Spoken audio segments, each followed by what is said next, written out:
up the stress level.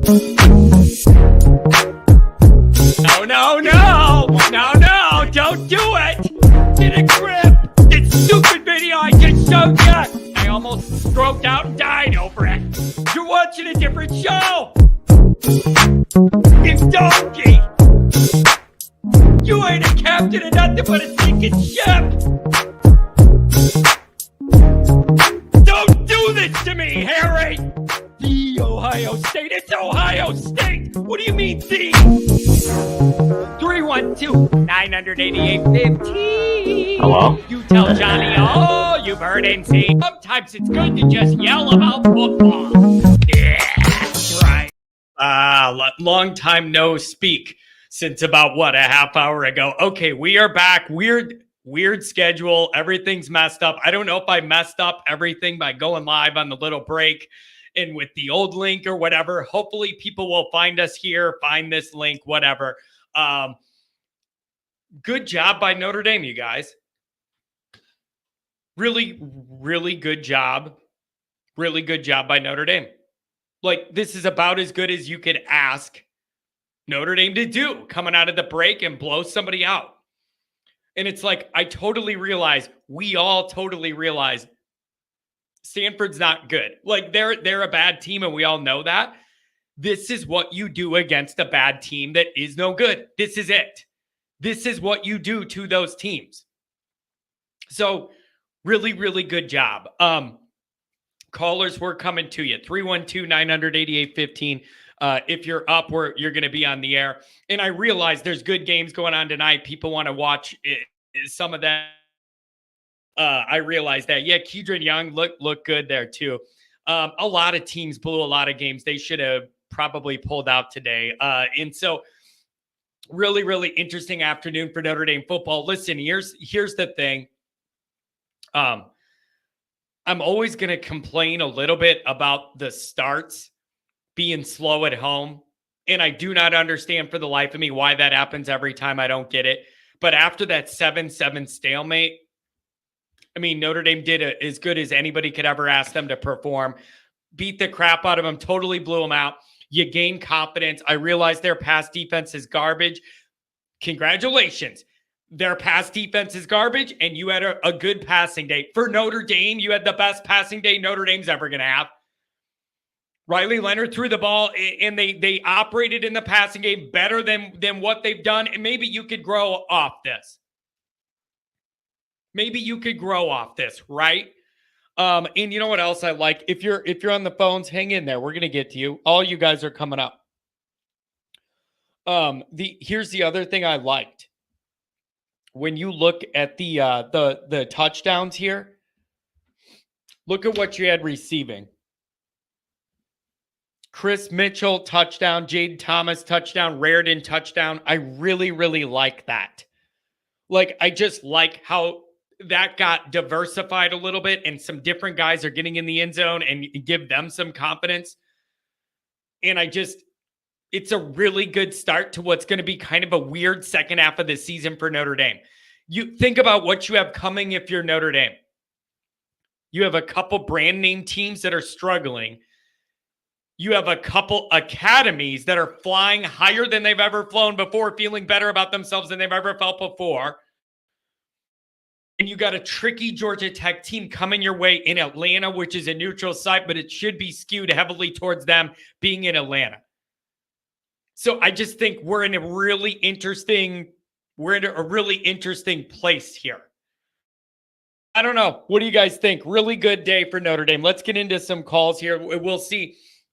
We'll see how we're going to go, and might be a quick one here, and we all go watch some football. Johnny watches some articles here. I already have 35 minutes in the hopper. Let's see what we got. 574, and then 917's coming up after that. Come on. Hey, Johnny, what's up, man? What's going on? Hey, good job by Notre Dame. It's about as good of a score as you could hope for coming out of the bye heading into the second half. Don't you agree?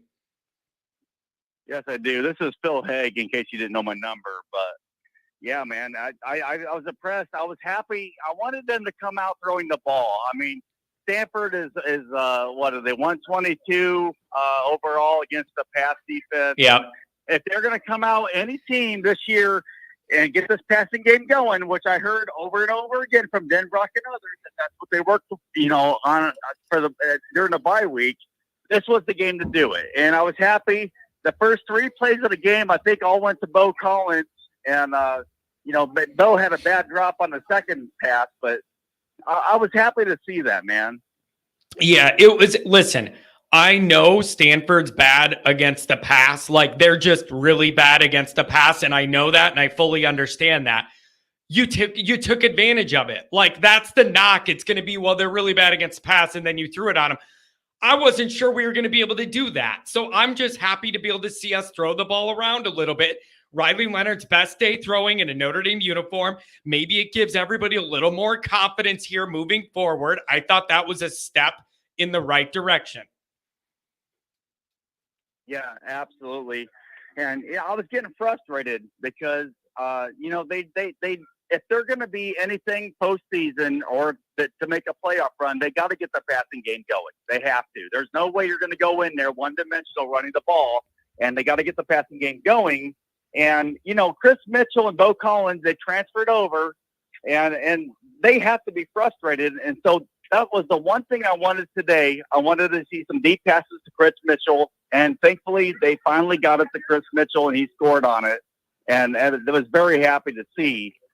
I was also happy to see some of the, Aeneas Williams and Kedron Young get some carries late in the game too. Yeah, that was good to see also. Yeah, I totally agree with you. And I like the amount of receivers that they got involved today. And it was more, it was more than we usually see in a normal week. And like I said, Chris Mitchell getting in the end zone, awesome. Jaden Thomas, good for him. And then it was good to see Raridan on that little drag route get in the end zone. Like it was a good start to the second half for Notre Dame because we got some tricky games coming up, and I don't know how they're going to go. But if you gain any confidence out of this one, I don't know where you could. Oh, absolutely. And they totally, overall, they did what they needed to do. I mean, they came into this game. You have to come out with a big victory, and I can't remember, was it 49-7, whatever the final was. Yep. And that's what they needed to do. They had some good plays. I mean, they had 2 picks called back that they had from penalties. They need to get that cleaned up. And Joshua Burnham, he had a nice INT pick, and that was good to see from him too. And it was good to see Nathan Pendleton. I mean, they had a couple plays where I was pretty happy with the left side blocks they had, especially on the touchdown run they had in the third. So that was good to see too. But it was just, John, it was one of them games. I was happy overall with what I've seen.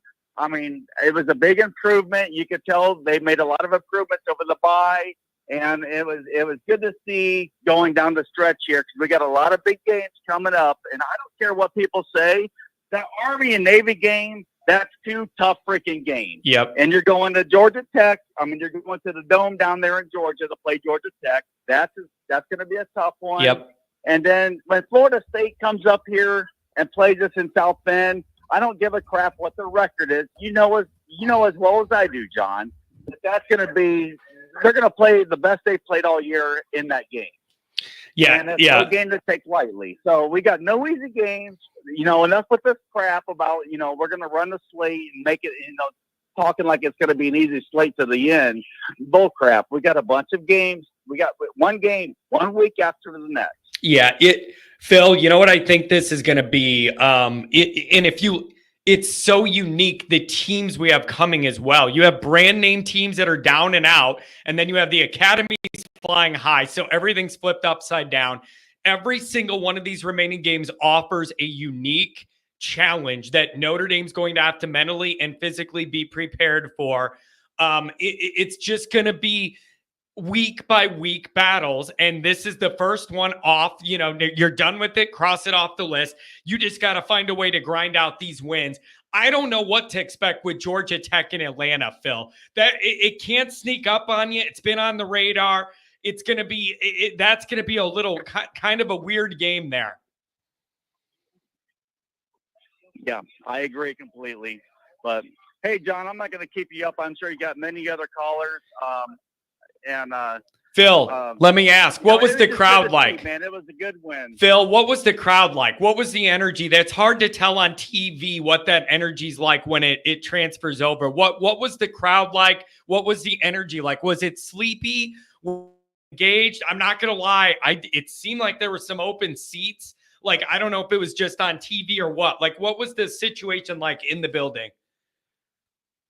Honestly, there wasn't a lot of Stanford fans there. I was surprised. I thought there'd be a lot more Stanford fans than what I've seen. I was very happy. I think, like you said before, John, I think the Notre Dame fans feel re-energized after the bye. I mean, we got a huge break with all the losses that happened last week, and I feel like they realized, they think that, hey, we got a new start here. Let's go, boys. I mean, let's go. We got a free pass. All we got to do is control our own destiny. Yep. Go week by week, win our games, and we can host a game. I mean, if we can win the rest of the games out and control our own destiny, we can host a playoff game. Yeah. Phil, you know what makes me frustrated is, you're always going to bake in a certain amount of injuries into your year. There's just an abnormal amount of injuries on Notre Dame's team right now. And I feel like it is going to limit some of what we want to do a little bit on both sides of the ball, especially defensively with it's just a really rough dynamic, man. And so I just, that is frustrating, but nobody feels bad for you, man. Everybody's got some injuries halfway through the year and you got to battle through it. And it's your job to win anyways. And it's just literally, Phil, one battle, 1 week at a time. Check them off the list. Now it's all about Atlanta and finding a way to beat Georgia Tech, and you just keep winning. I'm not even so much concerned about pretty points or anything. You just need to keep grinding out wins if you're Notre Dame. Keep winning games. Yep, absolutely. Just got to keep winning games. Go week by week. Let's not look up into the future. I get tired of people saying, looking down the road in the future, well, we're going to win this, and what if we win this, and we got to win this?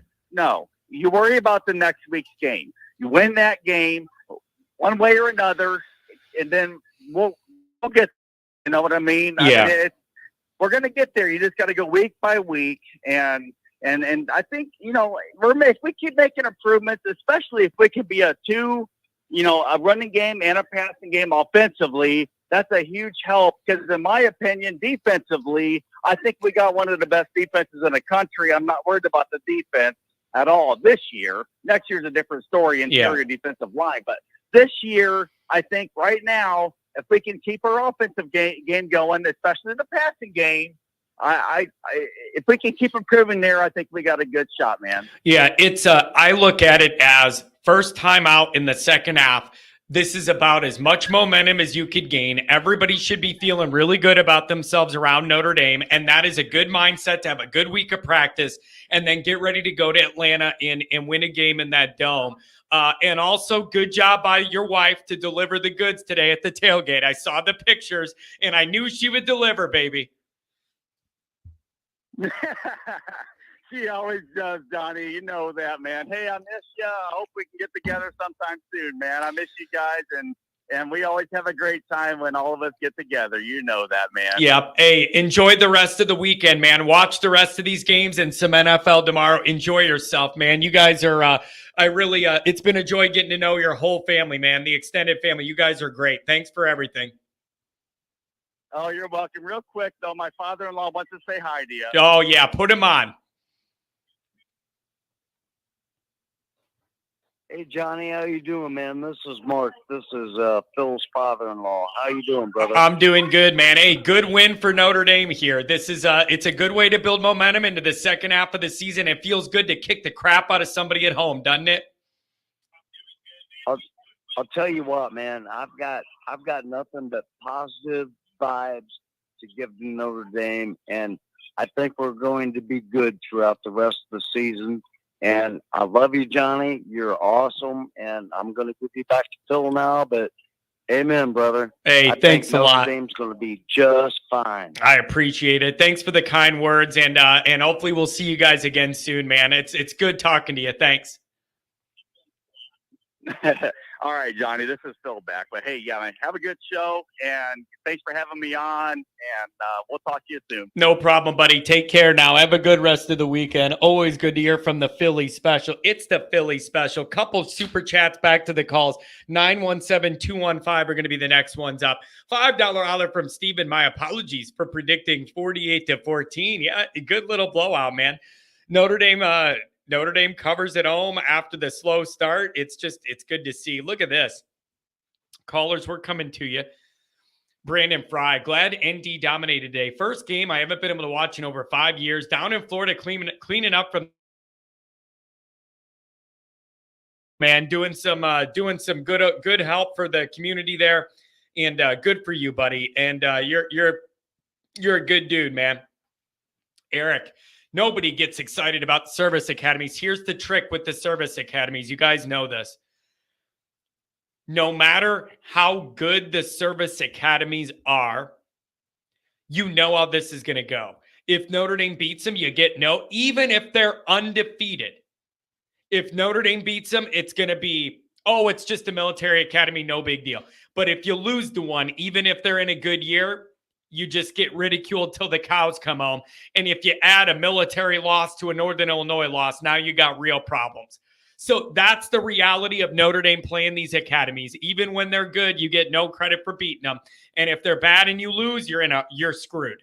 So it's always tricky. We'll worry about them when we get there. So you got to beat Georgia Tech before I worry about the first of those academies.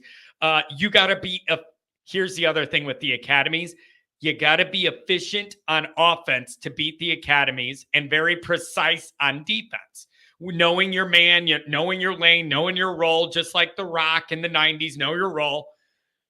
You got to do all that if you're going to be successful. And offensively, you can't go 3 and out a few times, kick them the ball, and then they eat up a quarter, and that's a recipe to lose to an academy. You can't do it.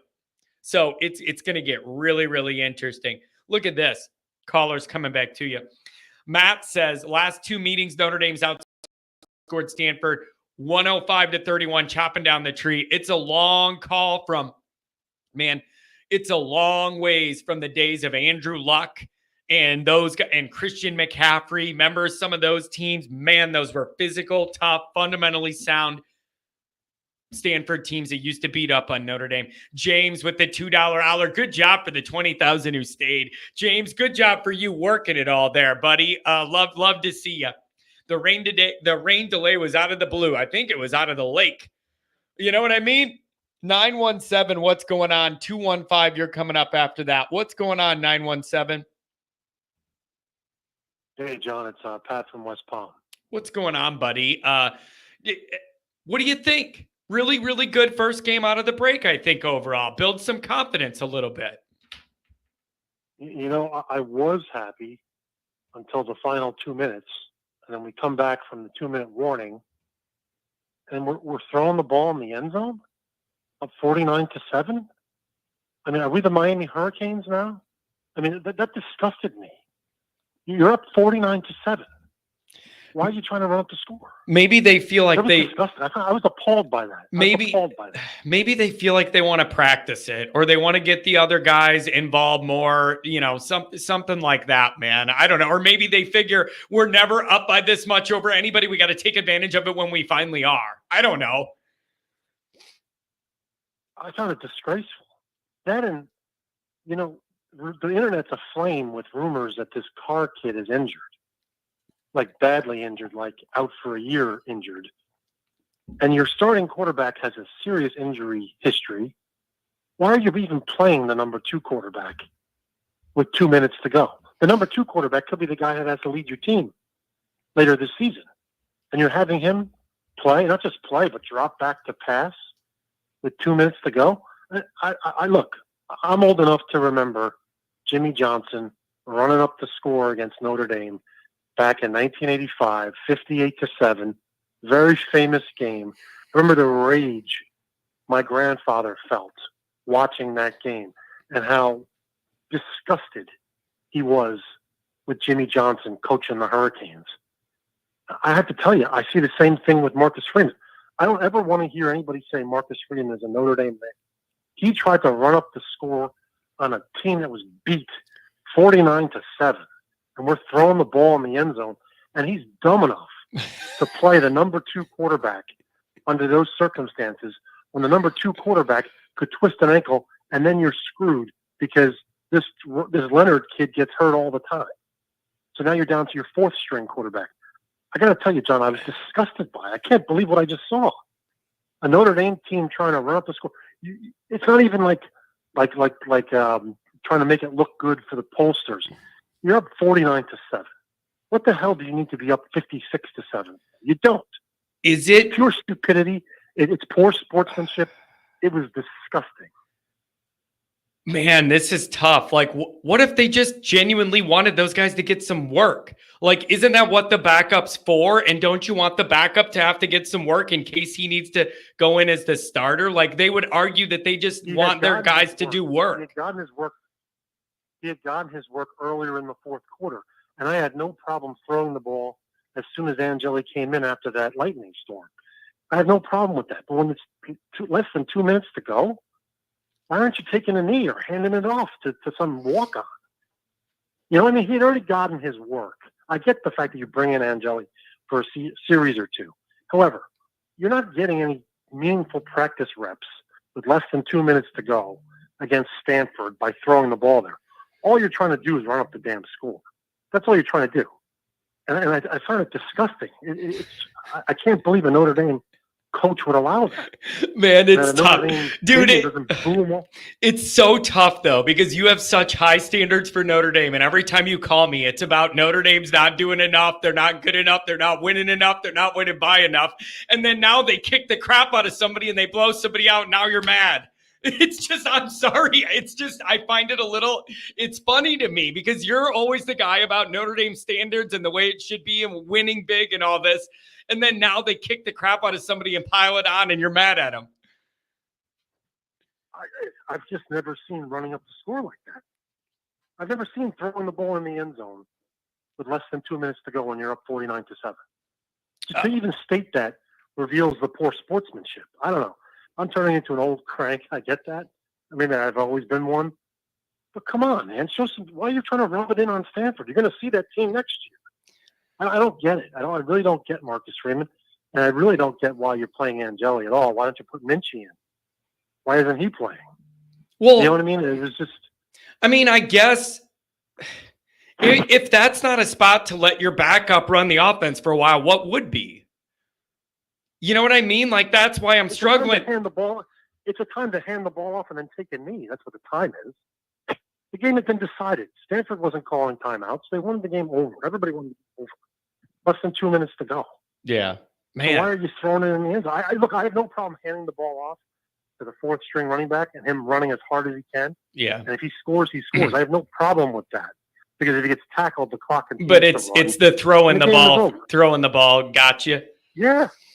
Okay. When is that okay? If we were on the other side of that equation, we'd be denouncing. For trying to run up the school. If I was on the other side of it, I would say this is Notre Dame's fault for being this bad at football. That's what I would say. I'd say that is our fault that we're terrible. That's what Jimmy Johnson said back in '85. Just so you understand, that's exactly what Jimmy Johnson said. I don't. Back in 1985, he said it's Notre Dame's fault they couldn't stop us. I mean, and he's been hated ever since for saying it. But I guess we are all now. We're a fan base apparently of people like Jimmy Johnson that have the same mentality. Just run up the score. Oh man, dude, you're taking this 1 inch and going 50 miles with it. I feel like, man, like really. And you call a lot. Like I understand a little bit of the way you think about this stuff, but I feel like you're taking a little bit of this and extrapolating it 50 miles. I don't think it's this serious. And it's definitely a totally different dynamic than the one between Miami and Notre Dame and all that animosity. Like this is just not that situation. The animosity was born of Miami running up the score on the Irish. That's where the animosity came from. In 1985, when they were up like 58-7 and they were throwing the ball into the end zone, scoring with like seconds to go. What about just run up the clock? What about trying to create a killer instinct? you don't create a killer instinct by killing a dead horse. Stanford was a dead horse laying in the field. You know what I mean? You don't train killers by shooting that dead horse in the head 20 more times. He's already dead. Man. Stanford was dead. All right. Stanford was dead. So I'm just furious. I've never seen a Notre Dame team throw the ball into the end zone with less than 2 minutes to go when you're up by 6 touchdowns. I've never seen it before. Maybe it's the way things are done these days. I find it disgusting and distasteful. I really do. I just do. Maybe I'm old school because there's no bonus points. There's no style points to be gained. Man. And I get the fact that you have to build your resume for the playoffs. The difference between 49-7 and 56-7 is microscopic. It's not non-existent. It is. So why are you trying to humiliate this team? I don't know. Man, I'll shut up. Look, everybody's entitled. I was very happy and watching the game, and I couldn't believe my eyes. But I'm no longer a Marcus Freeman fan. I hope he gets fired as soon as possible because to me he's brought Ohio State culture into our program, and I'm sick of it. I'm beside myself, sick of it. Man, this was definitely not on my radar, man. I did not expect this. You saw what I saw though. There's less than 2 minutes to go. Yeah, after the 2-minute warning. Yeah, Anyway, I'm sorry, John. Look, son, I don't want to. Well, you don't have to apologize to me, dude. You feel the way you feel. You don't have to apologize to me. Like you feel the way you feel. You don't have to apologize to me. If the roles were reversed, right now we'd be circling our calendars for the Stanford game next year. I would be saying we suck. I'd be saying we suck. Yeah. And it's our fault. That's right. And it's our fault. And we'd both be right. Yeah. I mean, maybe. I just think. I don't know. It's. I just didn't expect. I didn't expect this. But why not play Minchie? I could almost understand if you had Minchie in there. And then you could justify saying, I need to get this guy some reps. Yeah. But what's his name? Angeli had played the whole quarter. It was just, I don't know. I thought it was needless, but I'm old-fashioned. Nowadays we just run up scores and nobody thinks twice about it, I guess. I don't know. Man. I thought Notre Dame was different, but we're not. Man, I'm struggling here because you are all about Notre Dame's not winning enough. They're not winning by enough every single week. And then now we kick somebody's head in and you're mad about that too. Like it is a little ironic, man. And I understand what you're going to say about the details, but you're the guy that you call all the time and go, John, this is not old school Notre Dame. We're not doing enough. And then now we kill somebody and now you're mad. But we had already killed them, John. It was 49-7. Oh man.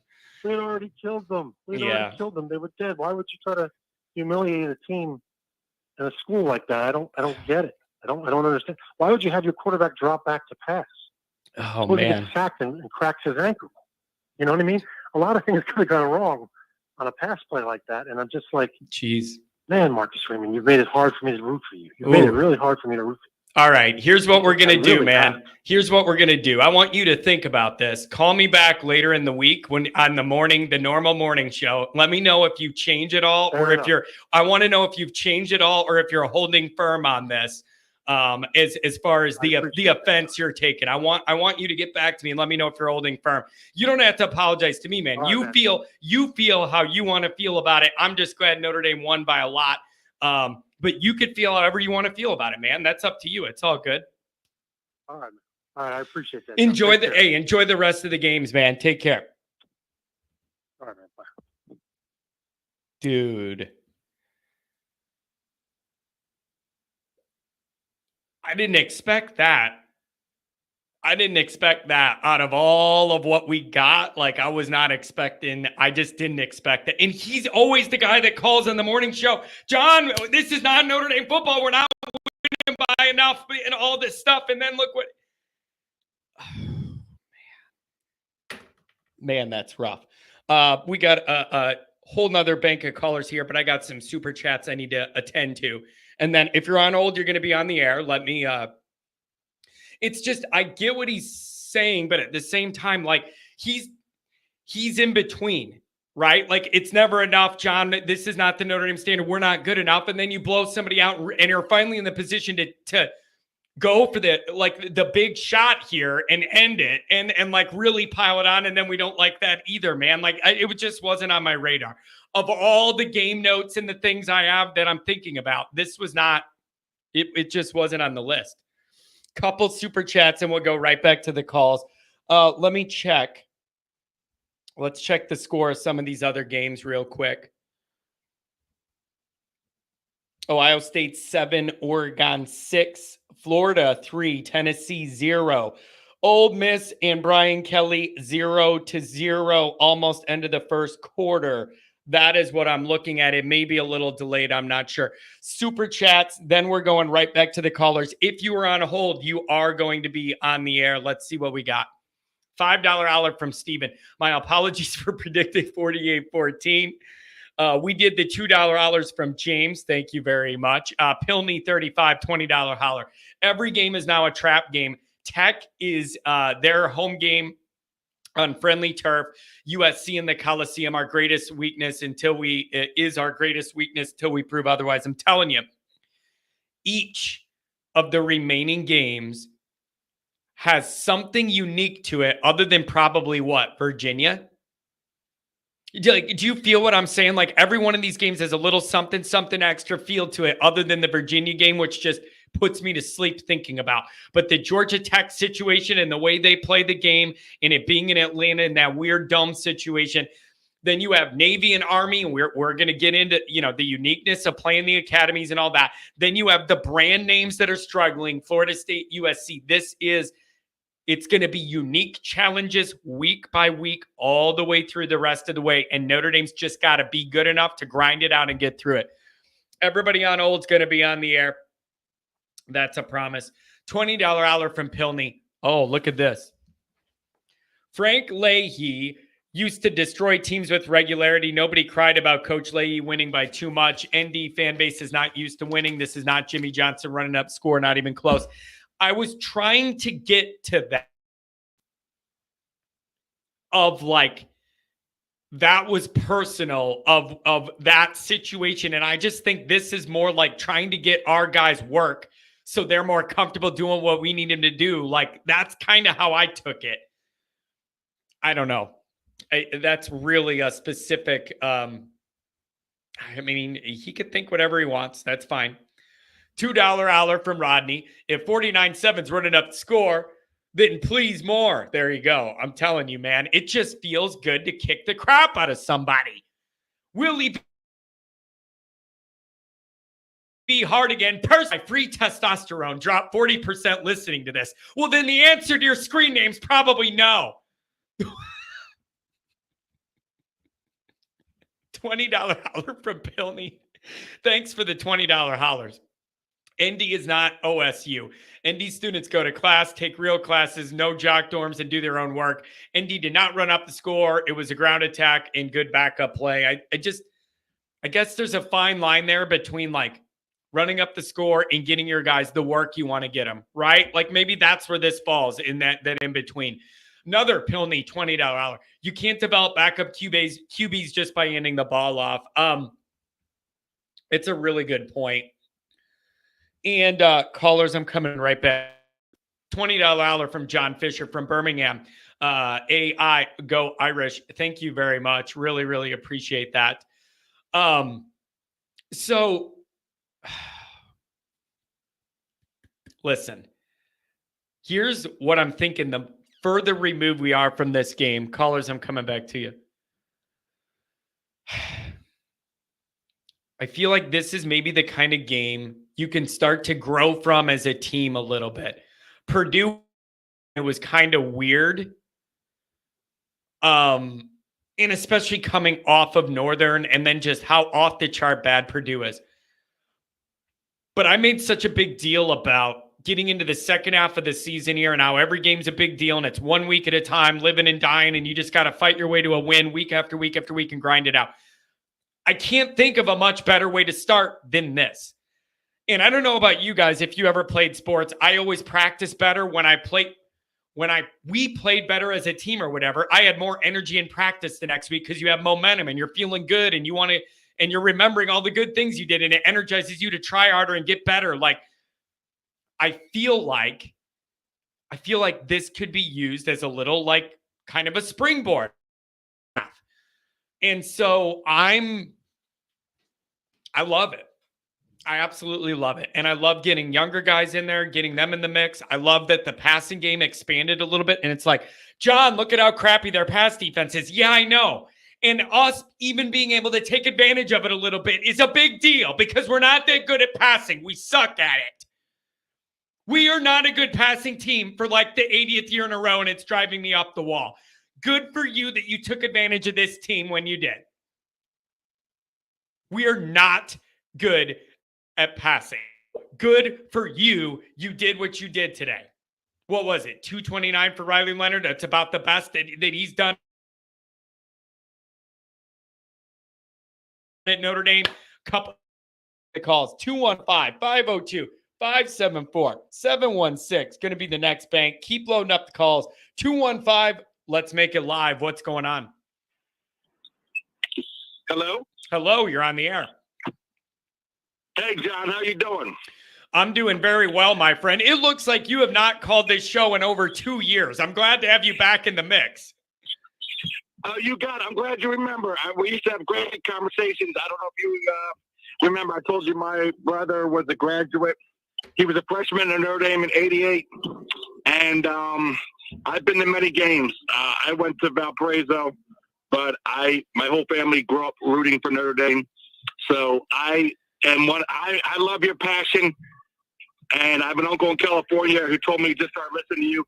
He said, you got to hear this guy, John Kennedy. He sounds like us. And I said, I already know about him because I've been listening to him for a while. So, no, definitely great to talk to you, man. I appreciate it. First. Thank you. So you got it. I got to jump. Look, this is why some Notre Dame fans irritate me. Because this whole thing about, why are we running it up? I wanted him throwing the end zone. I want 70. I want 70 on Stanford. I go back. I remember when we lost. We blew a lead in 90 and 92. 90, I still remember. I have nightmares of Rick Meyer. And in 92, overthrowing Derek Brown. We blew a 16-0 lead in 92. As you remember, we had John Lynch and Glenn Milborn owned us. And people forget the potato famine mocking thing that they did at Stanford. I can't beat that school by enough. I want to beat them by 80. Yeah, it's 80. You know what I mean? I just think it's so rare that Notre Dame's in the position to be able to open up the benches and let people play more and get young guys out there and do all that. I think they felt an obligation that when you're finally in that moment to kind of let it rip a little bit and see what you could do. I didn't take it as like animosity trying to twist the knife. No. I just thought they were trying to get their guys more work because we've been in so many games that are like close that you just feel like you feel like when you're in the position you want to kind of get let your guys go a little bit. I get it. Absolutely. And I can tell you, I'm 51. I had the mentality of a 25-year-old, especially when it comes to Notre Dame football. My wife, we were at a place outside Philly watching the game. I started getting mad. We're down 7-0. She said, this is the perfect time for me to leave. I'll see you at the house. I'm watching this game, and I said, here we go, 7-0. Here comes the stupid football, dumb, disorganized football I've grown accustomed to watching. Yeah. So, no, I'm tired of us. And even with Kelly, if you notice, Kelly always had like a number he stopped at, where it's like, we take a knee. No, throw the ball into the end zone. And it's not like it's animosity like we have with Miami. I mean, I had the teams I hate the most. You got USC. I was actually hoping for an earthquake in that game, but USC lost, and that's always a good day. But I hate Penn State because I'm surrounded by them. But in any event, watching this game, I want 60-0. Everybody is trying to get as many points because it's style points, and it's not like Notre Dame really could have scored more. So I just don't like when the fans, that just say it's classless. It says we haven't won a title since '88. It's time to be mean. It's time to be nasty. And look, I'm a Philadelphia sports fan. Yes, we won a couple things, Eagles a while ago. But anyway, we already have a chip on our shoulder. We need that type of passion at the games. I was at the game in 2022 when we played Boston College, and we were yelling and screaming in that blizzard. My thing is, I want the passion, and I want the players to play the way they play today on a more consistent basis. Yeah, the way I looked at it is an opportunity to build some confidence in kind of a frustrating year, even though there's only one loss. I think everybody would agree it's been a little bit frustrating that the team hasn't played to their potential as often as we would like. And I just feel like you could grow from this, man. You had 2 weeks off. You came back and you beat the hell out of somebody at your place. That is the best way to build momentum for an interesting 6-game slate that's coming next. And I just feel like it's a good start. Absolutely. It's a good start to the second half of the year, man. It is. Let me ask you this before I go, because I want to let the other callers get a chance to talk. I'm going to tell you this and get your opinion. The biggest thing I see, just using the old eyeball test, I want more beef on that defensive line. Obviously, we need the receivers. We need to stop going this stupid portal and getting these quarterbacks. Riley Leonard has a ton of heart. I will say that. He would have definitely gotten that first down against Ohio State last year when Hartman ran out of bounds. Riley would have gotten that. I've thought about it too. I've thought about that too. He's a more confident, comfortable runner. Yeah, I've thought about it. Yes. Yeah, he's great straight ahead, John. But I tell you, I remember all the losses. I go back to the 80s watching them. Being a Notre Dame fan, I mean, hell, being a Notre Dame fan is an agonizing experience at times. That's why, like I said, I love your passion. And, I just want to see them. I want to see them get to the next level, get the defensive linemen, the difference makers there, and also wide receivers. Price and Love are as good as anybody, I think, in the country as far as the tandem. They're sensational. Yeah, they really are. Those guys, they stand out. They're so good that they just stand out. They jump out at you, that they're usually the two most athletic players on the field, and it's obvious every game. Yes, Jeremiah Love has flashes of like Ricky Waters. Watching, when we were loaded, lucky to have guys like Bettis. Obviously, was a power runner, but had deceptive, really good speed. But we had guys like Waters, Ishmael. Love could have played on that 88 team. That's how good he is. He is sensational. Yeah, he's gifted. Yeah. He really is gifted. And listen, I think my favorite part about today was probably seeing the passing game expand a little bit. And seeing them, yes, absolutely. I realized Stanford had like 122nd against the pass. They're really terrible and they're beat up. I understand that. We needed to build confidence in the passing game, and playing a team like this affords you the opportunity to build that confidence. And I'm glad we were able to take advantage of it. And I know they're bad at it, but this is what you're supposed to do when you're playing a bad pass defense team. And you did it. Good for you. Good for you. Exactly. No, we did what we were supposed to do. I have no complaints today. I just want to see Freeman stay nasty. It's great. He's a great guy. I love it. But at the end of the day, I want a chip. I want everybody to have a chip on their shoulder. I want a nastiness to this team. I don't want you to lose, but I want a team that's going to be angry, play angry, play angry and play nasty. Yep. Just play nasty. Yep. I'm with you, man. Definitely great talking to you. You too, man. I really appreciate you circling back, touching base. Listen, we're in. It's 6 more 1-week unique battles. You just got to grind it out and find wins. Yes. Doesn't have to be pretty. You just need to fight your way and go 1-0 each of these weeks. Really, really good start to the second half. I'm proud of the guys. I'm happy for them. Absolutely. Are you going to be at Florida State? I don't. At Notre Dame when they play Florida State? I'm not planning on it. There's a possibility, but I'm not planning on it just because I want to be available to be here I want to be able to be here and do all my content for that one just because of the brand name matchup it's going to be. Absolutely. Because if you're there, we'll swing by. If you're there, it'd be great to shoot the shit with you. But because I love talking to passionate fans. And we need to get these fans to sit on their hands out of the stadium. Take a look at them. The wine and cheese crowd, you got to go. Yeah. Yeah. And I know it's not a big school as far as student, but we need passion. We need that passion, man. Yep, I'm with you. So, I love your definitely. energy. Hey, I love your energy. I love how into this you are. We need more people like us in there filling up that stadium, especially for night games like Florida State and all that. I got to tell you, man, really, really good start to the second half of the year. Good blowout. Kick somebody's head in. It's a good start. Now you got to get serious about Atlanta and go in that dome and make it your home. Good start though, and thanks for the call, man. It's good to touch base again. Thank you. Definitely talk to you again soon. Have a good one, John. Have a good one, buddy. Oh man, two full years that guy's has not called me back. 574-716. You're coming up. Chip, it's good to see you, man. I saw you on TV. You were rocking the shorts today, baby. I saw you, Chip. I see you in cam. I want to wave to you guys on TV every time I see you, Chip. I like the short game today, man. That's how much on camera you are, Chip. I could see you wearing the shorts, baby. Oh. Shut up, John. No more wins than 7. Matthew, have you been drinking today? Everything you're saying is extremely negative. What is your problem? Jeez. John, the team sucked in the meat of the schedule, and now it's cruise time, and the idiots are rampant. I don't understand. I don't understand your point. What do you want?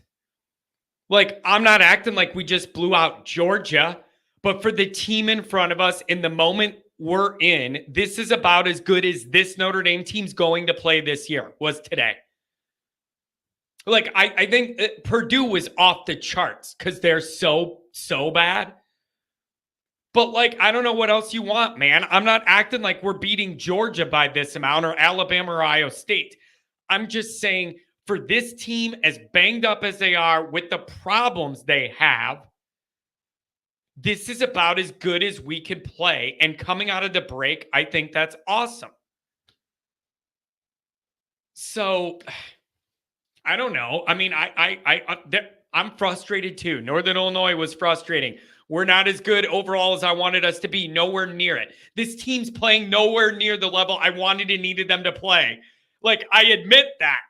I'm just saying for today, it's about as good as I could ask for these guys.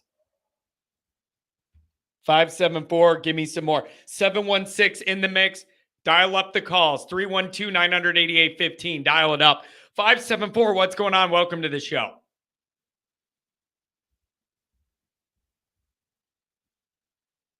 Five, 574. Hello. Yo. Good. What's going on? You're on the air. Oh, good. Oh, I just a little concerned about that one caller that called in and said, everything about bad, and he was not real happy with Marcus Freeman. And I go back and look, and then I'm not super old, but remember the Blue Hole cheers.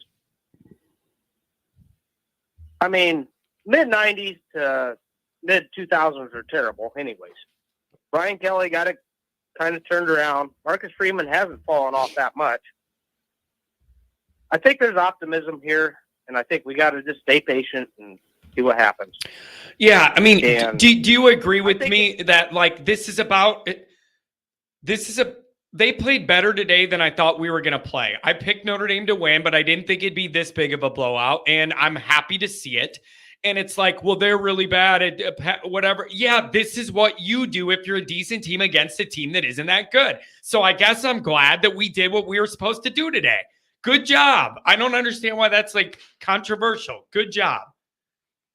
I don't either. And I don't feel like they tried to run up the score at all.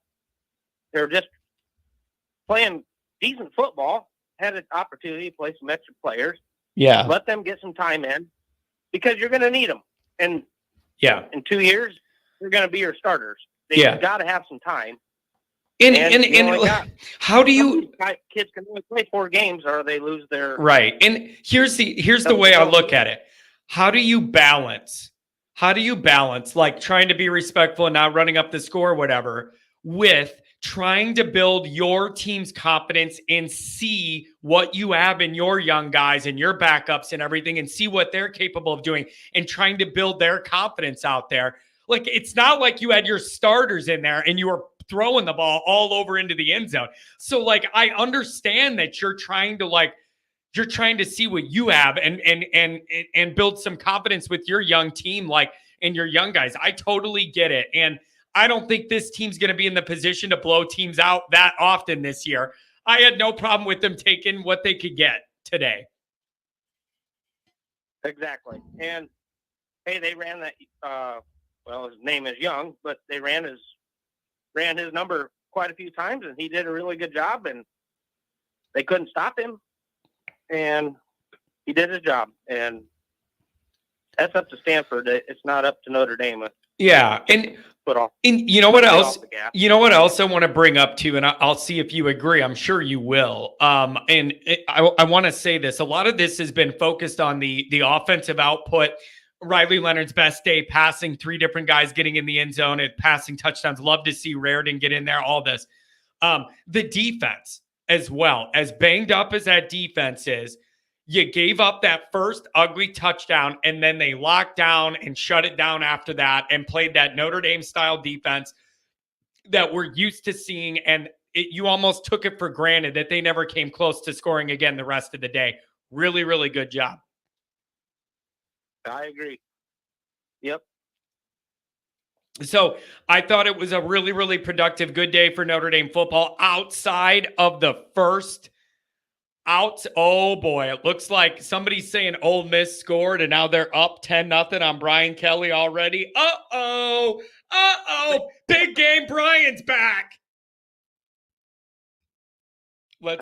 Let's pull it up on ESPN. Oh, 10-0. When I looked, it looked like Ole Miss was on like the 50 and they just scored. So it must have been something big. Man, that's interesting. So really good job by that defense, especially all beat up. And the other thing is too, you know what my favorite play of the game was? The Burnham tip to himself and then catch it. That is a athletic play.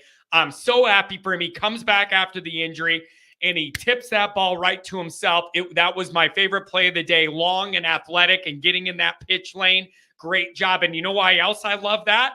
Do some of that against Navy and Army too when they're going to want to do their pitches and all this stuff. Love it. Exactly. Love it. I love that.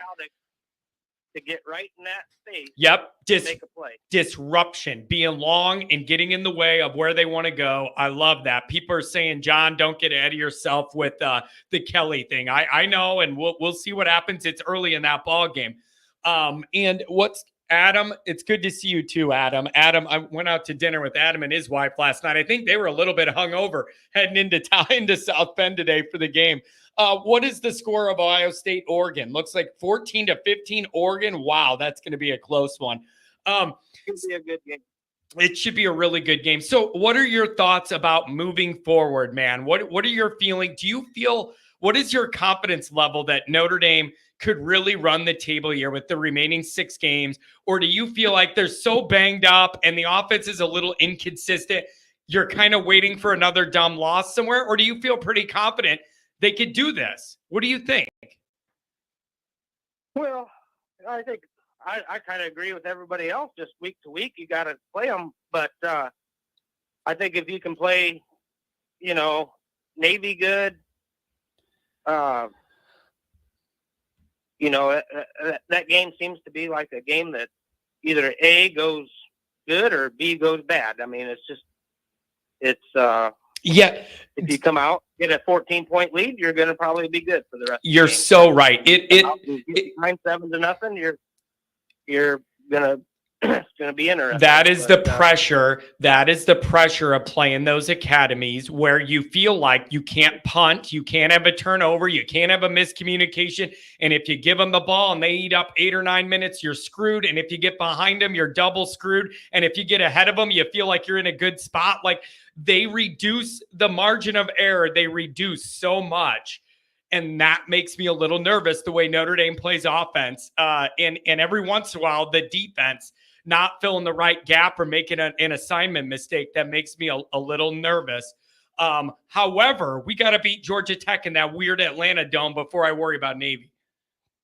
Oh, exactly. Yeah. And then that game, I mean, every game's got to get you worried. I mean, USC at the end of the year, if they even win 3 just games this whole year, Yep. they're going to be tough. So it's just one of those things. You just got to go game by game. But I do feel better about the season already. I mean, I think we're getting there. Just taking some time. It's a little frustrating, and the injuries really hurt. Like, they really do hurt. Like, it is a lot of injuries, and it's kind of weighing down what my hope was for this team on the high end, because there's just so many injuries. Like, it's really, really frustrating. And that offensive line's a perpetual work in progress. Like, it is what it is. And so I don't know. It's going to be rough, but all hands on deck for Georgia Tech. Like, you got to find a way, go in there the way they it's going to be a tough game. But maybe you have confidence now. Maybe that passing game is something that could stick. Maybe that's something now that they could bring and travel a little bit with it. It isn't just playing a bad pass defense. Maybe they could open it up a little. Am I asking for too much? Maybe. No. Maybe I am. No. Well, thanks for letting me call in. No problem, buddy. Hey, really appreciate you making the call. Call again, okay? Thank you. I'll do. Thank you. Take care. What a nice guy. Let's do a couple chats here. See what we got. Man, there's some interesting. Look at this. Look at what I got on the screen right now. Florida beating Tennessee. Oregon 14-15. That game could not be closer. I guess it could if it was tied. Ole Miss up on LSU in Death Valley. Iowa State, West Virginia 7-7. I'm telling you, this is a night slate, baby. This is a night slate. Mark, call. What are you waiting for? Break it all down for me, Mark. I'd call in, but what, Mark? Dial it up. 716, you're on the air. What's going on? Welcome. Hey, John, I see prayers work, huh, brother? I wanted to tell you, the first thing I was going to tell you is I'm not feeling 100% and the voice is starting to crack a little, but I feel it's way better than it was yesterday morning. And I really appreciate you thinking of me and dropping a prayer on me on the morning show. Really do appreciate it. That was very, very thoughtful. And it might be working because it is way better than yesterday. Thank you. I'd ask you, I mean, as a Christian, I believe in that. But anyways, first thing I want to comment on the guy that called in. My theory, I'm listening to this. My wife goes, would you calm down? I said, hon, this guy is like, I don't know where he's coming from. He's repeated the same thing over and over to John. John keeps telling him, what do you want? We don't score enough. We score too much.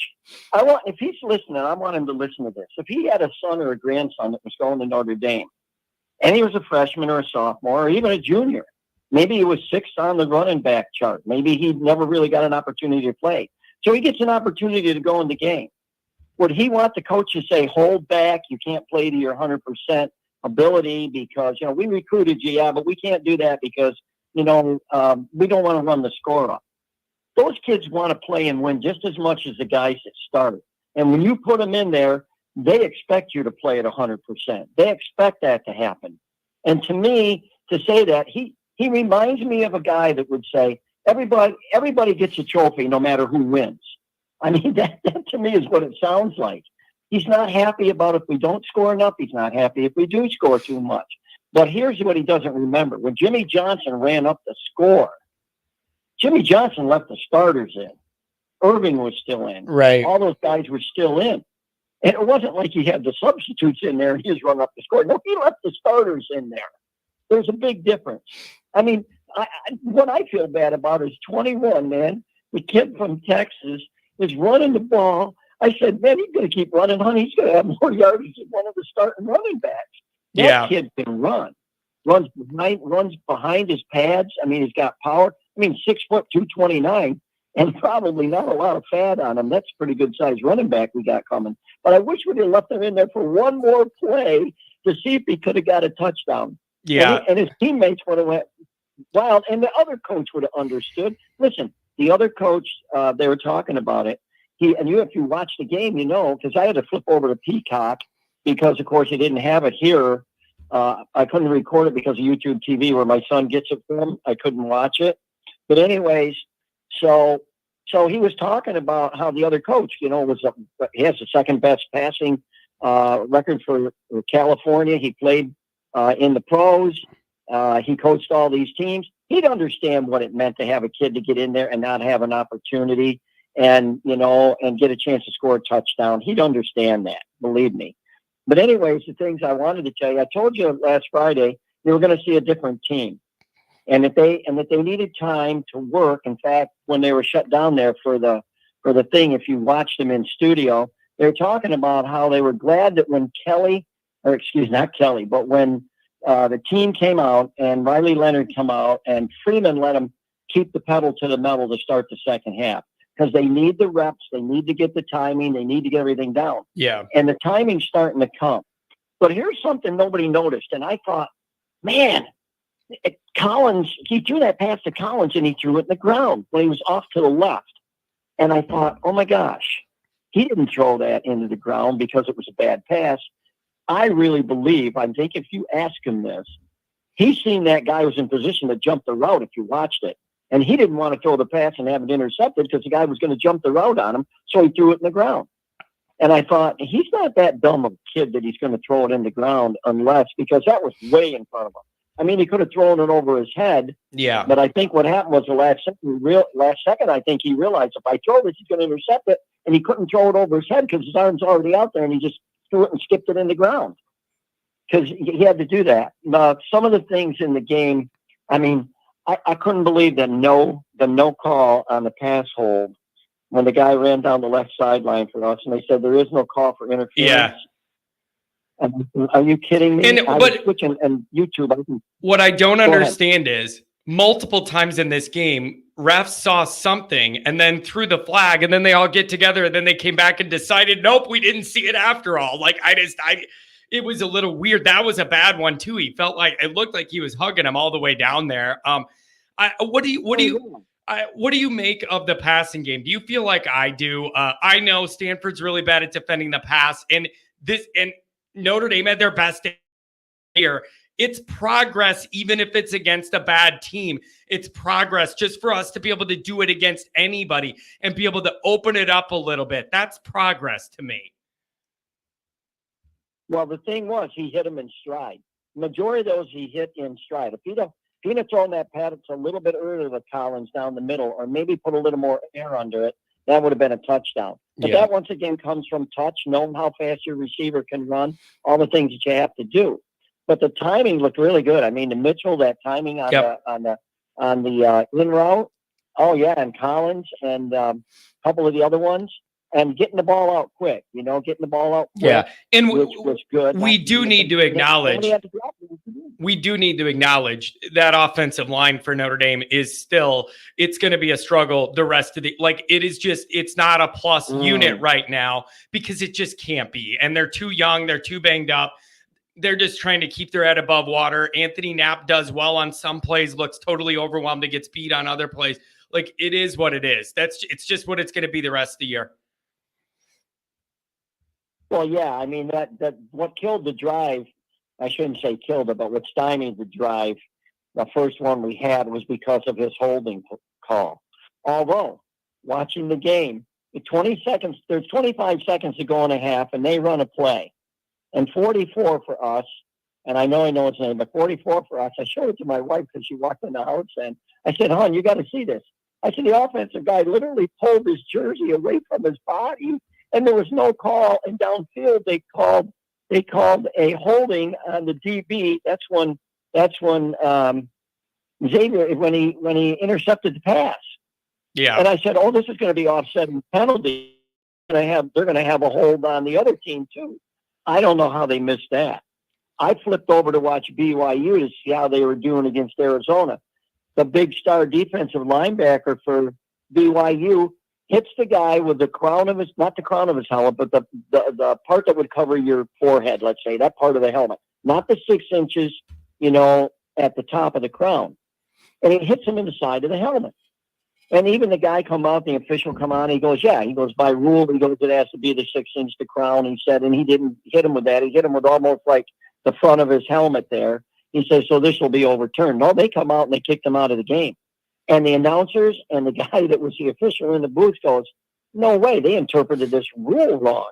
He goes, that's not how the rules interpreted. He goes, we have to do something about this. Yeah, they need to revisit. Like the third they need to revisit all of that. It's way too penal for accidental stuff. Like it's really they need to reevaluate that. And I do believe that. Anything else, my friend? Thanks for touching base. I'm just glad Notre Dame kicked the crap out of somebody, and it gives you whatever momentum you could have heading into this weird, tricky game in this Atlanta Dome and everything. Like this was about as good as you could do to have some confidence here and build some momentum. And I'm happy for that. That's where I'm starting. Okay, so the only thing I'm going to leave with is this: they're going to improve. They're getting the timing down. But the last thing I want to touch base on, you'll see the score that Penn State won the game. But watch the 2 pass plays that USC ran. The guy went down the left-hand side to the end zone. He literally got mugged, pulled to the ground, no penalty. On the next one, 3rd down, the receiver went out. The ball was thrown. He come back to catch the ball. He gets tackled. You can literally see the shadow of the ball coming across the ground 10 feet before the ball even got there. He gets tackled. No, Penn State didn't win the game. For some reason, the officials didn't throw the flags. I mean, I don't know if they're throwing any highlights or anything, but if you get a chance to go back and watch the end of that game somehow, the overtime, you'll see that. I couldn't believe the calls today that I witnessed. Man, I really couldn't believe them. Yeah, it's bad. It feels to me like I think officiating's getting worse. I'm sorry, man. I just feel like officiating's getting worse and worse and worse. And they're like, it just feels like it feels like they're a bigger part of the games than I ever want officials to be this year. I don't know if anybody else agrees with that. That's how I feel. Well, I was going to leave you with that, but I will tell you this. A couple of years ago, I went to a varsity football game, and I was talking to one of the officials in the area where I was an official, the same crew, the same location. And he's talking to me, and he says, I'm talking to this guy. He goes, and he's going to get me in officiating college next year. And I thought to myself, I wouldn't even have you do a Pony League game. I go and watch these guys, and they go to do, like Pony League and whatever, like up to 13-year-old kids. Yeah. And when we used to do it, we dressed in our uniforms. We made it professional. We're getting paid for it. We echoed our signs. We made the calls. We explained what the penalties were and everything. These guys come down sloppily dressed for these games with kids. No echoing and stuff. These are the times when you use it all the time, so you get used to it. But I thought to myself, my gosh, I said, no wonder there's a problem with the officiating, because you have to have a standard to be held to. And I guess the standing in the chapter that I used to be in with a lot of the other guys, I guess it isn't where it needs to be. Yeah, I'll just leave that at that. Yeah, I don't think they're doing a good job, and they have too much power and control, and they're changing the outcome of these games. There's inconsistency, and it drives me nuts. Hey man, thanks for giving me a call. Enjoy the rest of these games. There's some good games that are going to go down to the wire the rest of the night. Enjoy it. Yeah, listen, when I do call 716, my first name is Todd. I don't know if I told you that before. TODD. Gotcha. It's write that down. Yep, it's actually on your caller ID. Actually, I'm going to let you go and let the other callers call. Thanks. Beautiful. John. Thanks a lot, buddy. Have a good one. Todd is a 716 up in the mix. Regular caller. Looks like what? Ole Miss is driving back the other way here. Let's see. A couple more chats. What do we got? Yeah, I don't understand this either, you guys. Who wants to tell me? They were talking about on the TV broadcast, oh, we haven't seen Love yet. It's been mostly Price, whatever. Is there a reason for that?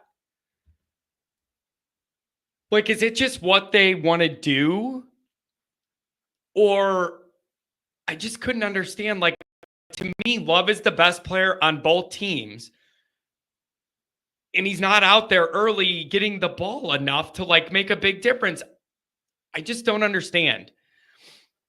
I don't understand. And I know McCullough's talked about, like, when we have these running backs and I recruit them, I'm telling them that we're not going to overwork you. And a part of this is on purpose, that we are going to spread out the carries so that everybody's longevity lasts longer as a running back. Like, it's a feature that they sell in recruiting. I was reading this, that McCullough tells them, I'm not going to wear you into the ground with the running back mileage and everything. And you only have a certain amount of carries if you're a back between the NFL and college. And we're not going to run our guys into the ground. We don't want to do that. We're going to space it around so that they can maximize every touch they do get, like that kind of thing. I just wonder if everybody likes that, and if that makes everybody happy, and if they feel like they're getting max run of what this could be. Commander says Love understands this is what's best for the team. I could argue giving Love the ball 5 more times in a game is best for the team, though. He's the best player on most of our games we play. Love is the best player on both teams combined. I could argue giving him the ball 4 to 5 more times, 3 more carries, 2 more passes in space would be the best way to. Yeah, I'm not asking for him to get every carry like it's 1992. But I could argue he's the best player on both teams most times we play. And if you gave him the ball a half dozen more times, that would be best for the team. So I don't know. You know, the other thing is, as long as they're satisfied, that's the other thing. Like, is everybody confident and comfortable with this arrangement? That matters to me too. Or is Love sitting there frustrated, and you're going to have somebody offer a huge bag from the SEC and go, why don't you come run behind a real SEC line and we feed you the ball 25 times? I don't know. Maybe that appeals to him. Maybe it doesn't. Rip Jules is saying, relax, John. Buddy, this is about as relaxed as John's ever going to get. Notre Dame won by a lot. This is as relaxed as I get. It's literally this. I can't get any more relaxed. Oh, Love didn't seem frustrated at all. Well, Jason, I don't expect him to tell you. How would you know? Like, I'm not acting like he's going to throw his helmet down on the sideline if he's not getting carries. How do you know if he's happy? Like, come on. Like, he's not going to tell you, no offense, but I doubt he's going to tell you. It is my job to worry about everything. So just let me worry about everything. Okay? It is my job to worry. He laughed it off when they asked him about his quarterback having more carries than him. You want to know what else, too? Mark saying, and get hurt? No way. Dude, if we're going to play that game, that's tricky. He's the best player on the field, and you're scared to give him 5 more touches because he might get hurt? I mean, I could argue that that's like not the right mentality to have, too. Price is really good, though. So it's not like I don't know. I just want everybody to feel like they are like they're getting their chance to contribute. Tom says, mark my words, John. Jeremiah's going to have a monster game the next 2 weeks, and he's going to have a monster game against USC. I'm assuming that's what you meant to say. It's, man, that'd be awesome. And you're going to need him in some big situations moving forward. And if Notre Dame could help run the ball a little better, it would be good. But yeah, listen, as long as they're all satisfied and they're fine with the plan or whatever, that's fine. It really is. But I don't think it'd be the end of the world if you gave the best player on the field 5 more touches. It's like 2.5. You can't find two more a half for the guy. Throw him a couple passes. Like, I don't know. But whatever. It was a good output for the day. Good outfit for the day. Look at that. Uh-oh, Ohio State scored again. Ooh, baby. This is going to be an interesting evening. $20 hour. All right, you guys. Here's what I think we're going to do. This is now 2 hours. We've already been on from the show during the break. And then now I think we're going to cut it here. Most of the people that wanted to call called. We have all these other games. And so it's not a normal traffic situation that we're in today just because our game got weird and there's all these other games people are watching. The traffic is not the normal what it is. But between the earlier show and then we did this one, Matthew says this is comical. I don't know why you're here, Matthew. You mean the game or this show? What do you mean? The game or the show? Or both? Anyways, I want to thank all you guys for being here. The donations, the chats, everything. Today was kind of a messed up day. We went live and I used the first stream that I had for that. And then I fired up another one for this one. And so it's just everything's it's one of those nights where everything's in the mix. Yeah, we squeezed every ounce of juice out of this game, and there isn't that much juice to squeeze. So I'm going to get right in my articles here about the game. Everybody enjoy the rest of these games. Enjoy the NFL tomorrow. I'll have a video for you in the morning, and then we will definitely be back at it live first thing Monday morning. Thanks for everybody for having patience with my voice. Yesterday morning, it was terrible. But I feel like the show needs to go on. I didn't realize it was going to be that bad. Thank you to everybody that stuck with me last night. Yesterday. It was really, really rough.